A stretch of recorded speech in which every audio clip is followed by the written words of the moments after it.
Sounds good. Was yours. All right. So I was just going to go through a little bit of my experiences with applying for positions with the County of Ventura and try and loop in some of the processes that you may experience as you are applying for jobs or looking for jobs in the government sector. So, as Professor Khan said, I've been with the County of Ventura for over 10 years. I started there as a help desk technician. That was my first position with the County of Ventura. And then from there, I promoted to server analyst, desktop support manager, and now chief technology officer. And throughout all those different iterations, I also applied for different positions that I either chose not to accept or was not considered for. And each of those positions has the same application process, whether it was applying as an external applicant or an internal county applicant or a departmental applicant. So when you're looking through an application or a job posting for the county, it's very specific. The County of Ventura tries to eliminate any discriminatory actions and have a fair hiring process. So the job descriptions are very, very succinct. They're very specific in what is needed. And all the benefits and salary ranges and departments and areas of work are very well outlined in these positions. So while you're reading through those, you want to make note of any of the information that is pertinent to the job. Most of the jobs also have supplemental questions, which, depending on the agency in which you are applying for, can vary. Some of them have yes or no answers that can validate your ability to have a driver's license, or very, very simple questions. In the technology field, you end up writing essays. Whenever I would apply for a technology position, I felt like it was a job in of itself, creating my resume, filling out the application, creating the supplemental questions, because from a back-end perspective, the people that review your application when it's submitted are not necessarily the people who will be hiring you. So there is what's called a SME who reviews the application. And then there are raters that you go through the first oral exam process for, and then there are people that you interview for, and they're all different. And that's to ensure that there's no cross-contamination of, who is hiring, and to make sure there's no favoritism or anything like that. So you have to make sure you are very thorough in your application. So my supplemental questions often ended up being essays in of themselves. You can submit your resume along with your application, but from a SME perspective, most of the time the application is kind of what bears the weight. So my first go round when I applied for the help desk position, I submitted it and I never heard a thing. And it was almost a year later that I had heard back that they wanted me to come in for an exam. So there's something that we call government speed, and it's a very real thing. It's a long process because there has to be a certain amount of time provided for the application to be available. And then there's time in which it takes for each step of the process to occur. So after about a year, I got hired on as a help desk technician and soon realized I wanted to promote. So there was an opening for a server analyst. And at that point, I then decided, hey, I'd like this position. But it's not as easy as, hey, sure, you can have it. You have to go through the whole application process again. And that can be challenging being an internal applicant opposed to being an external applicant, because oftentimes when you're promoting, you are interviewing and going through oral exam panels with people that you already know. And these people technically can know what it is that you do. So the oral exam process can vary between departments. So that's the next step after you pass through the resume screening. And that is a panel of people that will ask you questions based off of what are the requirements for the job to be able to determine if you are qualified or not. Some agencies have written tests. I know like Human Services Agency and Healthcare Agency often have written tests as their screening process.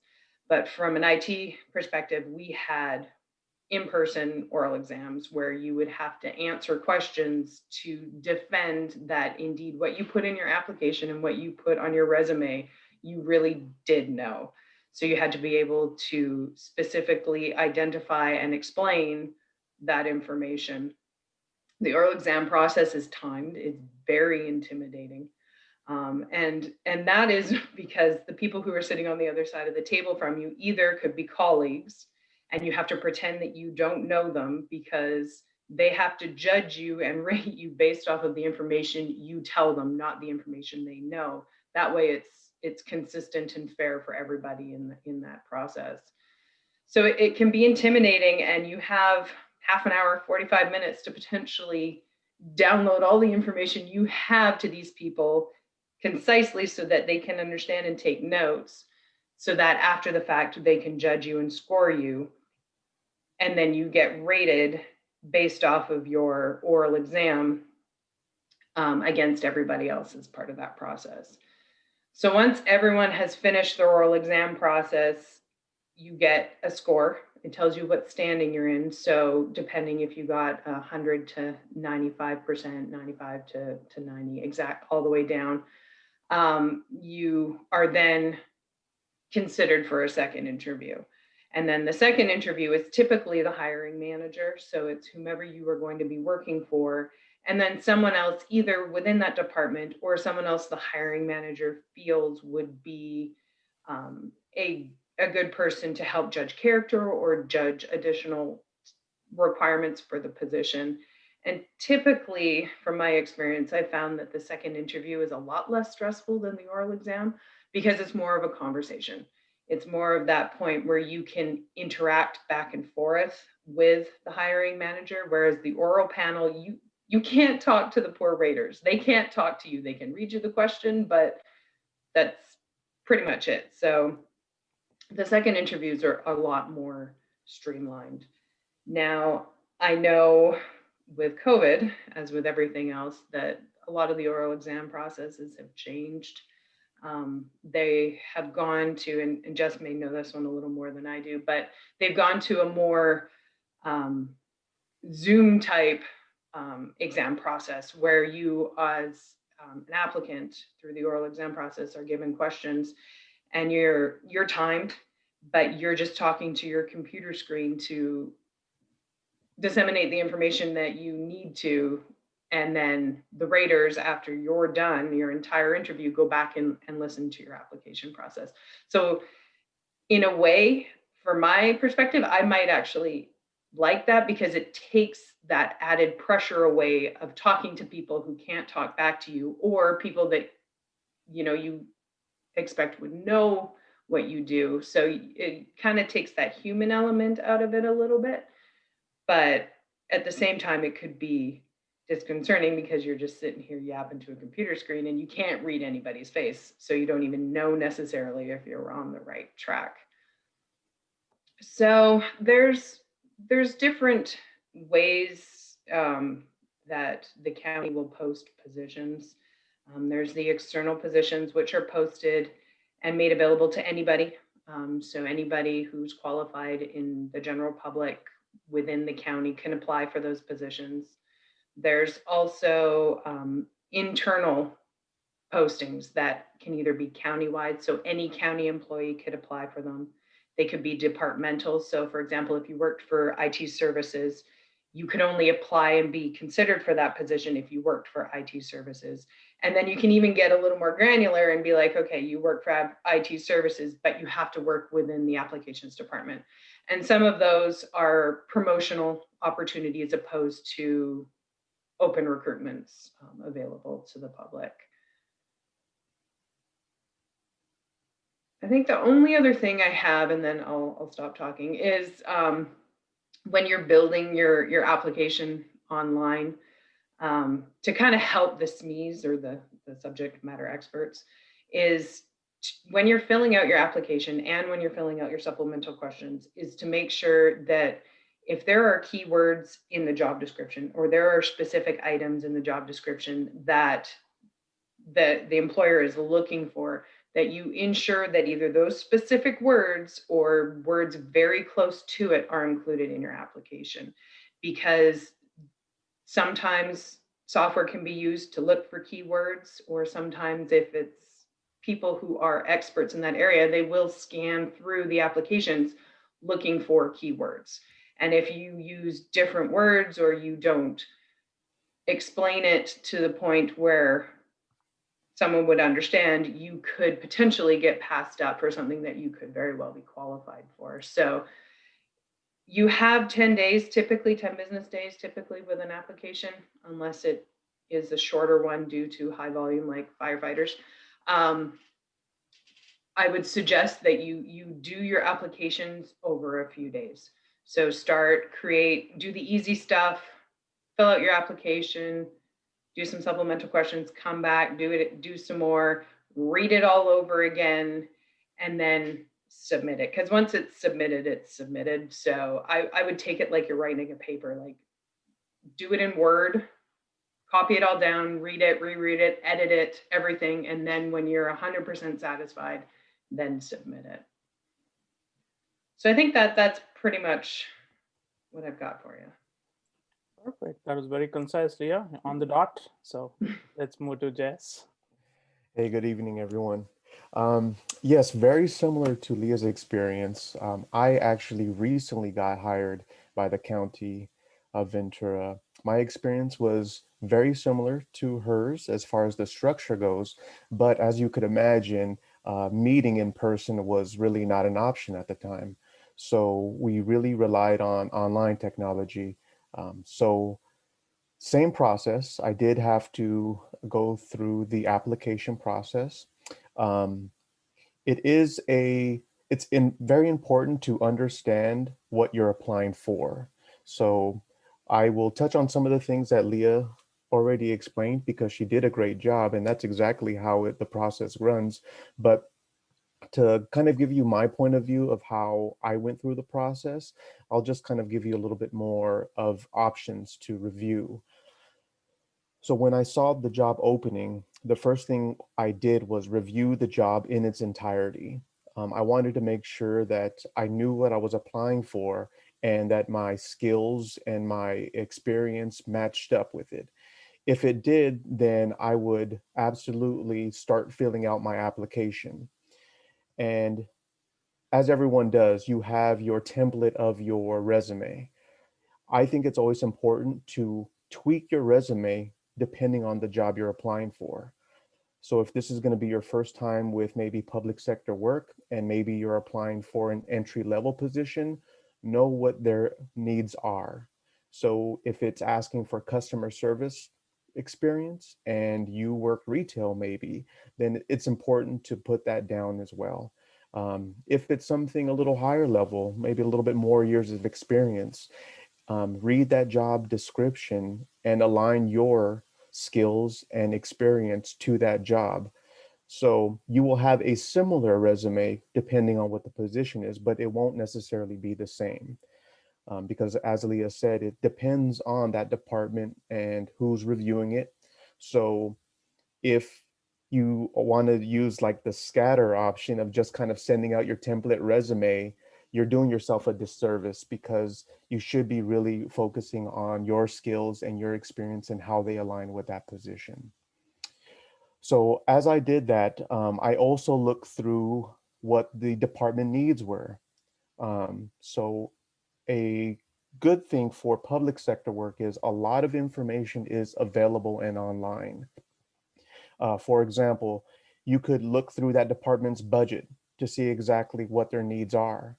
Um, that'll actually give you a little insight on how that department functions and where they may be lacking. depending on the position. If it's similar to what my department is, I work for disability management. I saw in their budget, they had 2 positions available. So when I was applying, my questions were, okay, there are 2 positions available. Why? Is it because it's a high turnover, or did people retire? So I want to make sure that I understand. So when I go through the interview process, those are some of the questions that I would bring up. Also, by reviewing maybe the department's mission statement or budget, then it'll give me insight to when the interviewers ask me a question. So I can then display how I research their department and I know a little bit more. So I am well prepared for whatever question they bring about. So the application, as Leah stated, is absolutely the same. It goes through the recruiter. The recruiter will then filter it out to that department, and then the department, based on your initial score, will start scheduling your interview. In my case, all of my interviews were either done over phone or Zoom.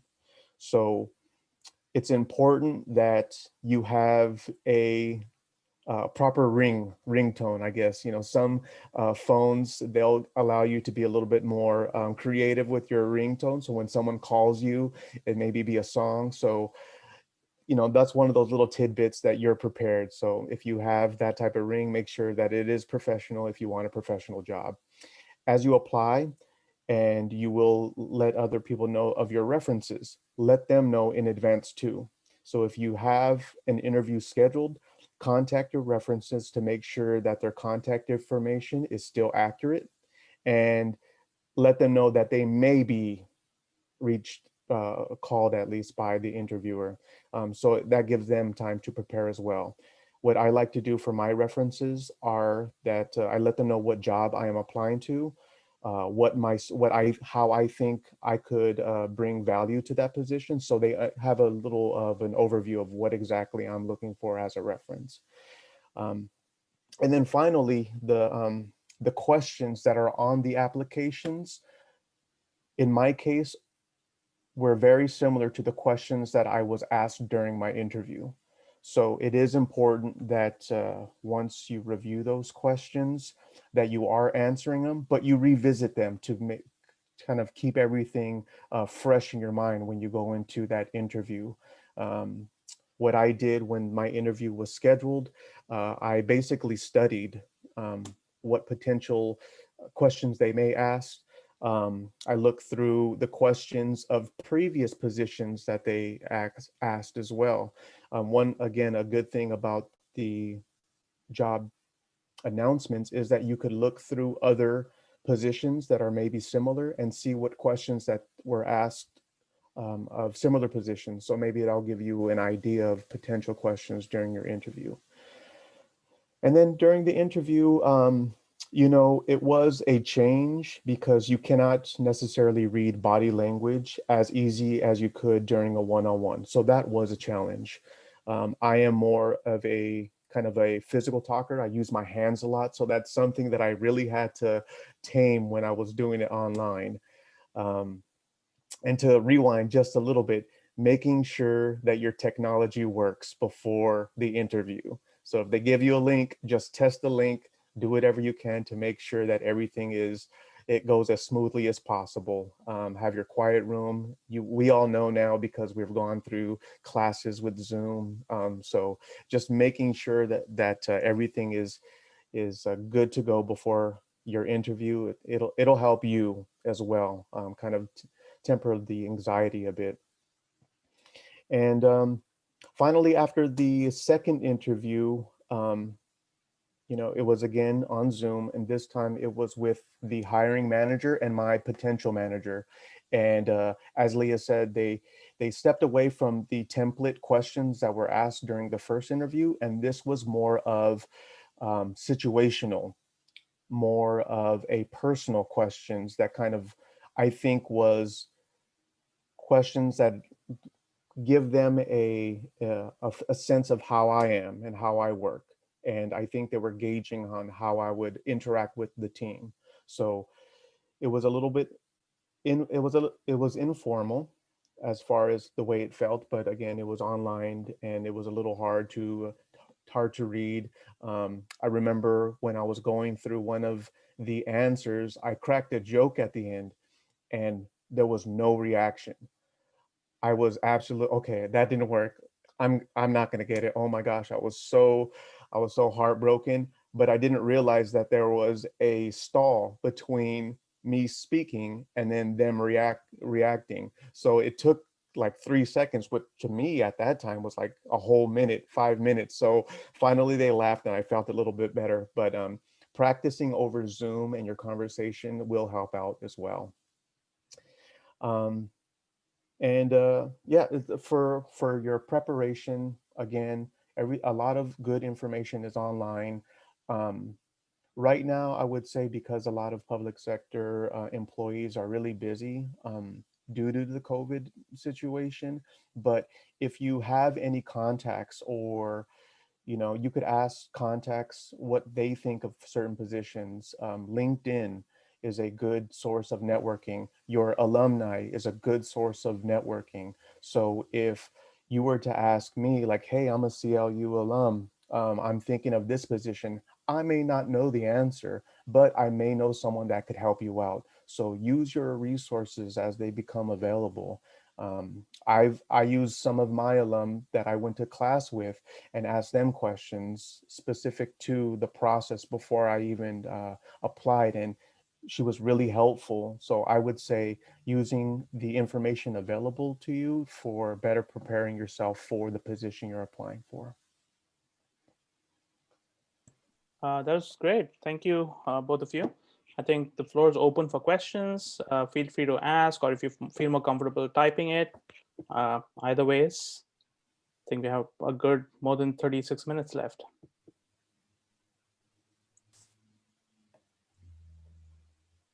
I'd like to start if that's okay. Sure, Joe, please. Good to see a few familiar faces. Hey, Joel. Hi, everyone. I just kind of curious. I've applied to a number of jobs for specifically the county of Ventura, and actually I've taken quite a few different assessments, so I have a fairly good idea. They're all pretty random and different, but I took one recently for the Ventura County Transportation Commission, and so I just kind of was a little bit confused by some of these assessments. Number one, there's no really prep for them. They kind of are thrown at you, and I have a really hard time understanding, the relevance. And so, for example, one of the questions on the test, actually, there was two or three questions. I literally had to count how many numbers there were on a number line. And so, I'm just kind of having a hard time understanding, kind of the relevance, how I should prepare better. And also, when I finished my assessment test, I basically got an email back saying, well, you didn't score well enough compared to your peers, and so you're not moving on to the interview process. And so I was like, well, I don't get a score back. I don't get any kind of feedback. How am I supposed to understand how I do better on these assessments? Do you have any kind of insight for people who are applying to these jobs? How they can be preparing for these assessments better? Thank you. I can answer a little bit onto that one. So the Ventura County Transportation Commission is, I don't think it's necessarily affiliated with the County of Ventura, but they probably use a similar process. And each agency is responsible for creating a lot of their own assessments and initial questionnaires per se for the oral exams. But when you get those emails back that indicate that you were not successful, there should be some contact information in there for you to reach out to the HR department. Because being that it is a public sector position, and especially with the County of Ventura and them wanting to, be completely transparent, you have the right to ask why you were excluded from proceeding to the next step. I've had to do that in the past. It was after the oral exam, it was for the next level, and I wanted to know why I was not considered for the promotion. And you have to ask, because there's no way for you to necessarily know if they can't tell you, and they'll let you know. I've asked for a few other positions, what did I fall short on? Was it I missed something in the application process? Did I completely bomb some of these questions?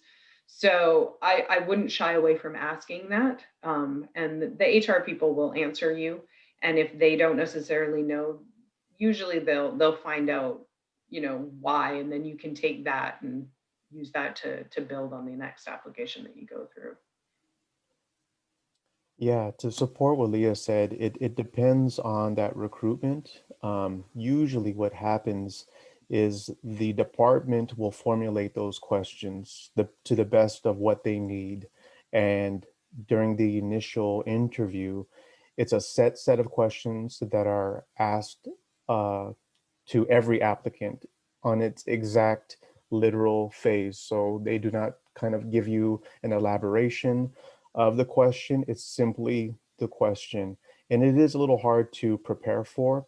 And to kind of touch on what you were saying, Joel, in regards to some of the questions, I've had experience in recruitment where their initial, not this isn't with the county, but their initial questions and testing was maybe about 15 years old, because that position is, we'll say, an entry level position, just as an example.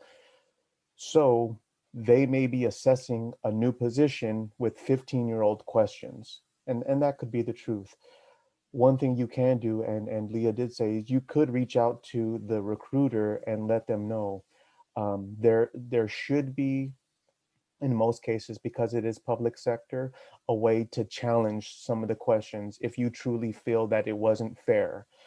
So if it was not clear, then you could bring that up, and you know, and for all intents and purposes, it could be that that question is not clear because time has passed, things have changed. It may say like, how do you react to a fax, when in reality no one is really faxing anymore? It's something like this. But there are things in place where you can contact that recruiter or that department and get more clarity. It is a little bit difficult when those the testing is not going to be truly available, but there are things that you could do as a follow-up to kind of make your next attempt better.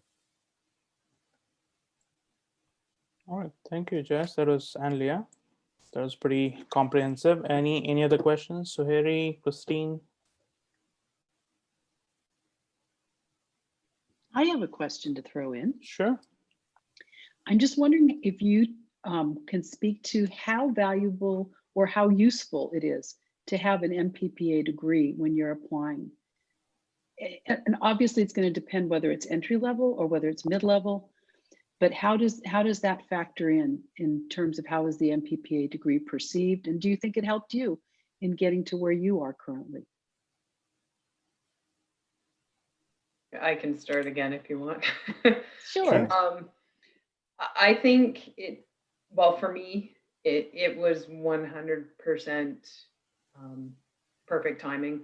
I graduated with my MPPA and received my promotion to Chief Technology Officer all within the same month. And I think putting that on my resume, that I was going through the program, even though I hadn't completed it, was enough to inform the employer that I had taken that next step to better my education, and that I was, close to completing. A lot of the applications or the job postings that are put out, they identify that they would like either, a bachelor's degree or a master's degree or equivalent experience. And I've found that, having that master's degree or the MPPA is definitely a step in the right direction, especially because, it gives you that back-end insight into government technology. So for me, it was 100% worth it. Yes, I agree with Leah. When during my application process, it was stated that the experience, and when it came to education, it said master's desirable. So what that did was on all the applicants, you had certain points if you had certain education, and if you had a master's, then it kind of gave you an extra point, just because it was a highly desirable thing that they wanted. With the preparation with the entire courses that I've taken, it did give me background to what Lee was saying as far as government speed. I had a better idea of how governments work. So when I used to work for the city of Oxnard. I saw that there was a lot of room for improvement with certain policies and procedures. And that was during my MPPA kind of course. Now that I've graduated and I now work for the County of Ventura, I see that a lot of the things that we study is actually practiced in the county with certain policy and procedures. So it's a great tool to lean on if you're either unsure or you're looking for resources. So it's extremely valuable. All right, good to hear that. Yeah, Thank you. that is a good question also, I must say. And let me, for those who are starting their job search, Leah and Jess, would you like to point out some websites or resources that they could visit to not only look for jobs, but also look for other resources? Well, for County of Ventura, you can go to ventura.org and look at the job descriptions there. There's also governmentjobs.com. That's a good place to look. And then, of course, all the local city and governments. But I subscribed, let me open my email. I subscribed to a grassroots email list when I was up in Sacramento for the Sacramento Institute. And it is an email blast that comes out, I think it's once a day. I probably deleted it. But what it does is it gives you kind of a consolidated list of jobs, government jobs that are available throughout California. So you're not necessarily stuck to Ventura County, but there's like LA County or other cities and stuff. So let me search for that and I'll let Jess talk. Sure. Yes, NeoGov is the kind of the system in which the government kind of places their jobs, and that's a good resource, and that's what is government jobs.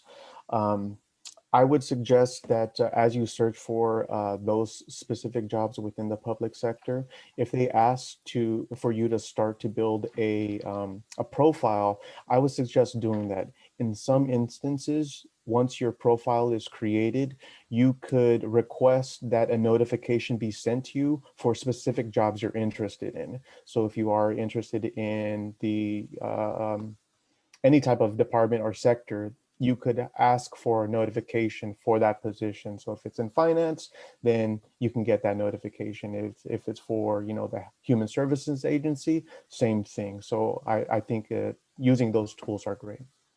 Okay, that's helpful. That's actually a good point. I used to do that. I used to scour through the County of Ventura's job descriptions, because not only do you have the applications, but I'd scour through the job description and go, I want that job, that job, that job, that job, put my email address in it, so that in case any position came up that used that job classification, and that's the thing, is that classifications can be used for multiple different agencies in some aspects for multiple different positions. So you may think that a program administrator is what you want to do, but that can be used at Becerra, it can be used in the CEO's office, it can be used at the healthcare agency. So if that overall job description has features that you would like to do and you don't care what agency you work in, then you're best to put your email address in, because you don't have to apply for it, but at least you're informed of jobs that are available. But the two mailings I subscribed to when I was up in for the Sacramento Institute. One is if you go to californiacountynews.org, and then californiacitynews.org. Both of those ones, they're Mike Madrid and Rob Karinke, grassroots organizations, but they send out a mailer that kind of scours all the jobs and talks about different things going on in the cities and the counties throughout California, and they highlight jobs that are available as well. So those are some useful ones I've found. And then LinkedIn. LinkedIn is good too. Sure. And I was wondering, and actually this question was asked to me by someone else, how prevalent is it to ask for informational interviews in the government sector? Is it okay to email hiring manager and say, hey, I want to learn more. Can I talk to you for 30 minutes? Those are tough ones, because of the fair practice. The hiring manager is really not allowed to talk to any applicants until such time they come for an interview, because it could be perceived as favoritism, or you've already selected the person that you want, and you have this whole process that you're going through where you're essentially wasting people's time. Sure. So you could always reach out to somebody, I would say, because I've talked to other county officials and things like that, just to kind of talk about things on a general perspective, but nothing specific to any jobs that were posted or anything like that. Yeah. Because I would think you could get disqualified as an applicant. Oh, wow. Okay. Yeah, I would agree with Leah. I think using the recruiter is your best tool. So if you need clarification or would like more information about maybe the position or the department, ask the recruiter, and they may not put you in touch with someone, but they'll point you to some good information that they have available. Okay. Go ahead. I was just going to say, as a follow-up, how about when you talk to your peers, for example, other students in the program? Let's say you are a current student in the program, and sitting in your classroom is somebody who works for an agency or a county or a city that you're interested in. It's not considered bad form to talk to them just sort of offline about positions in general, and not to put anybody on the spot and say, can you tell me how to get your job? But just like we're doing right now, can you tell me some suggestions for how to get a job in your agency? Is that okay?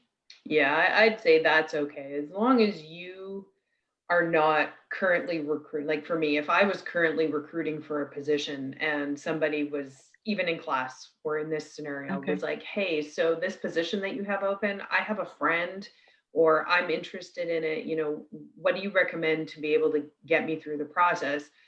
The most I could say would be, here's the job application, you need to apply. That's all I can say. Right. But if it's, something along the lines of another agency or just the recruiting in general, then I would say, it's fine to keep things on a general level. But as long as you are not part of any of the hiring process, whether you're just me, oral exam rater, or part of the hiring interview, then you should be able to talk somewhat freely. But if you are any part of those, it's mom, keep your mouth shut. That's good. Right. And that really is a big distinction between private and public sector, because it's much more common in the private sector to have those kind of offline discussions during the recruitment process. But that really is a differentiation that we talk about in class even, right? Yeah. About the difference when you're going into the public sector. It's a little harder to crack, but you're sort of exposing why it's harder to crack is because of the limitations placed on the hiring people themselves, right? Well, it's the whole discrimination thing, whether, and that's why there's no age questions, no gender questions, no maternity, none of that. I mean, none of those can even be asked in any of the interviews. Like, even if someone came in and looked to be full-term pregnancy, you can't even take that into consideration as part of whether you would hire this person or not. Right. So yeah, it can get pretty hairy sometimes. Yes, Eddie, you had a question? Yeah. Go ahead. Hi guys. My question has to do more with how do you, for example, if you did your undergrad and then went straight to your master's program and now you're out in the workforce, but you don't have the experience they are asking for. I know that having your master's degree does make up for some of that. But I don't know if you guys have any advice on how, like, not to, like, I feel like I'm disqualifying myself because I read half of it. I'm like, yep, nope, you know, and I just, how do you not disqualify yourself for a higher position? But I'm also not saying like, I wouldn't go for an entry level. I just don't know where the balance is of what I should be looking for because we do have a master's degree. And does that make Apply sense? for everything. Apply. I would say, even if you think you don't have the qualifications, if you can meet at least 70% of what is being asked, you should apply for it. Because there are things, even the supplemental questions, if you're reading through them and you're like, I have no idea, I've never done this before, put that in there, because the hiring manager sometimes isn't necessarily looking for somebody that has everything that they want. There are some things that are nice to haves, but if you don't have it, I can teach you how to do it. So there are things that, you know, I wouldn't disqualify yourself, let them disqualify you. So put it all in there, go for the higher level ones, go for the lower level ones. If it interests you, I'd say just go for it. Yes, I would agree. It's number one is practice as well. Practice to like answering those questions, reviewing your resume. And number two is that if you, let's say, don't qualify for that position, the recruiter or that department may say, it may say like, hey, this one is maybe a no-go, but you should maybe think about applying for this position. And in the public sector, which I did enjoy, is that if you ranked high within the interview process or the recruitment process, they may put you on an eligibility list, meaning when that position or a similar position opens up, then you may be one person that they call.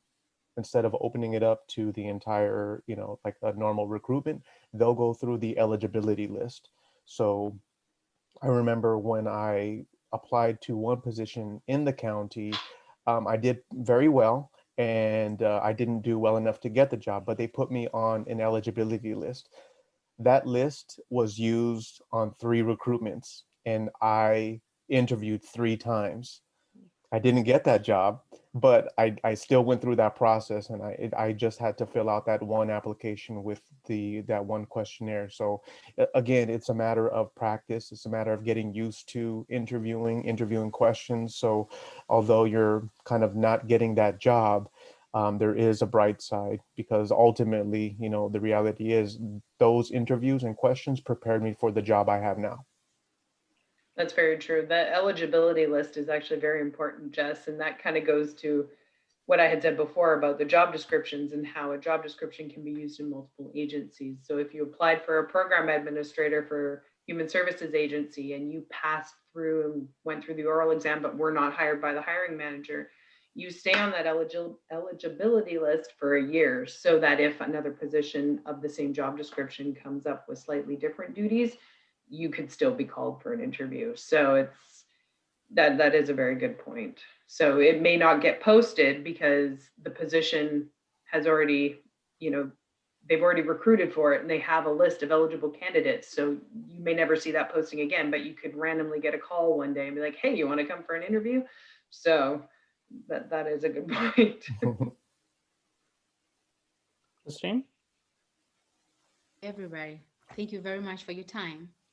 I'd like to know the criteria of getting an internship position in the county. Internships are a little challenging. And those really depend on the agencies and the availability of work that they can provide for internships. And I believe certain times throughout the year, there are student worker postings posted, and usually those are what are recruited for internships. I, from an IT perspective, we typically don't have student workers just because of the special nature of being in IT. But I do know that some agencies, such as General Services Agency and even Public Works and the Resource Management Agency, do have student workers. I know one of our alum at one point had gotten a job as a student worker with the Resource Management Agency, and he was doing part-time work there. So it is available, but I'm not familiar enough with that process. Jess, do you know anything about our internships? Yeah, just a little bit. Visiting the County of Ventura's website and searching for internships is a great resource. And as Leah said, it's like the county is a huge enterprise. So generally, a lot of the departments act by themselves. So we don't necessarily know the needs of the resource agencies or the human services agencies. So we are not necessarily privy to exactly what they need. But if you go through that website and look for those opportunities, they could be available. One thing to just kind of note, because we're all going through it, is that there may be certain budget restraints because of COVID. So although an internship may not be available now just because of workforce availability, then it's still worth researching, going through, and maybe contacting those individuals that the website requests to contact. No, in fact, on that note, we might try to do something from our end as a program to try and contact with city managers who are part of our setup to have this conversation. So we're starting capstones, starting this term, to better engage with city governments, nonprofits, to create exactly these sorts of opportunities. And one of our first students is finishing his capstone, Greg Safian, with the city of Pasadena. There's another group of students starting in winter. We'll be working with one of the agencies, I want to say in Whittier, the police department. So I think those will lead to other opportunities, but I do appreciate what you folks have said.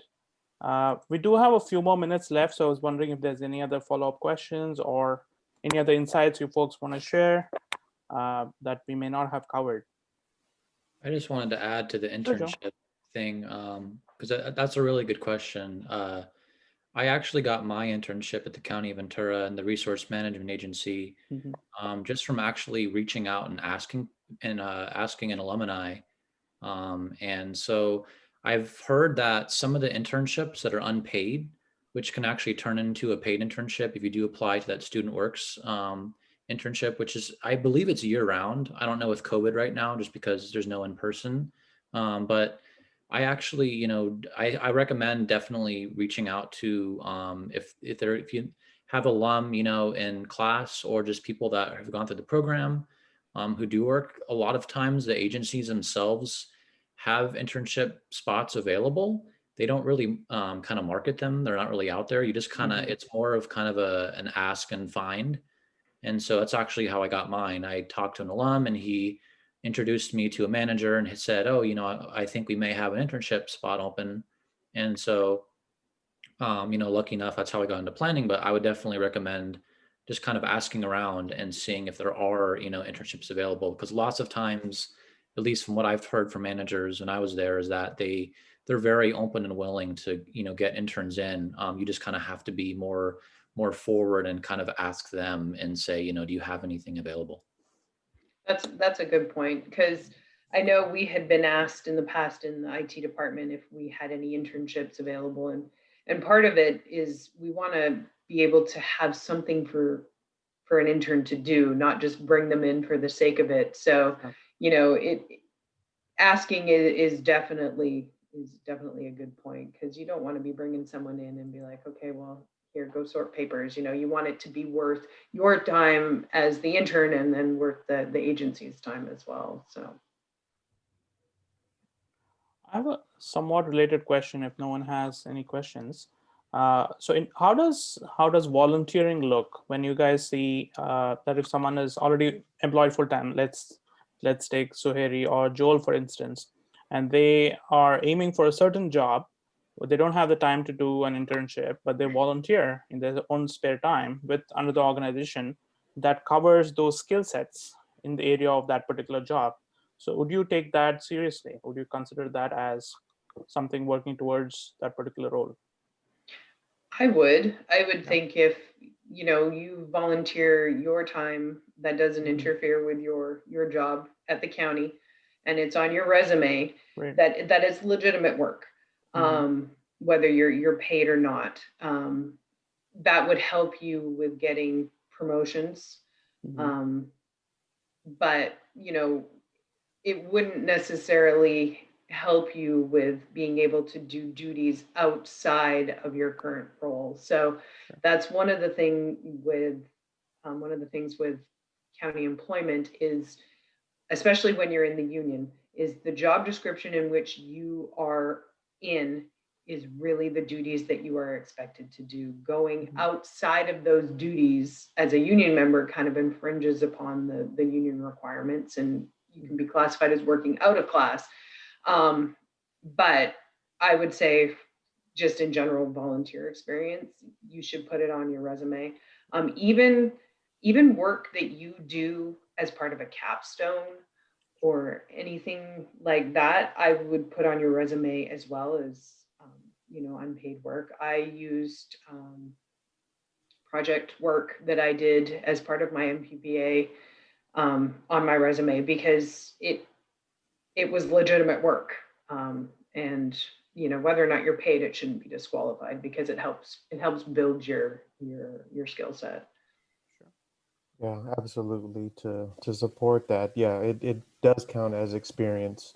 The only kind of caveat that I would throw out there is, and Leah said it is valid experience. That you don't want to put that you have experience with a certain situation when your true experience is limited.